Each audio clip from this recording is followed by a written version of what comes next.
Last উইকেন্ডের ওয়েদারটা ভীষণ সুন্দর ছিল। আমরা দুজনে সকাল সকালই অ্যাকচুয়ালি বেরিয়ে পড়ছিলাম।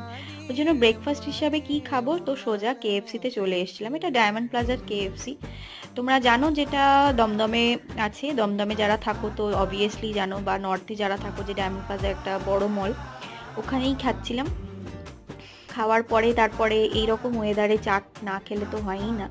ওর ঠিক অপোজিটে একটা দোকান আছে, চায়ের দোকান। এই হচ্ছে, তার নাম হচ্ছে সরোজ টি স্টল।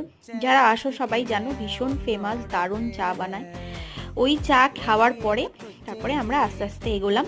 আমাদের টাইমিং ছিল 2টোর সময়, তো আমরা যথাযথ ওই টাইম অনুযায়ী চলে গেছিলাম। পিভিআরে যেতে তো আমার ভীষণই ভালো লাগে, অ্যাম্বিয়েন্সটা দারুণ আর ফটো তোলার জন্য দারুণ। এই হচ্ছে আল্লুর এন্ট্রি। উফ, এত ভালো সিনেমা, মানে সবার দেখা উচিত।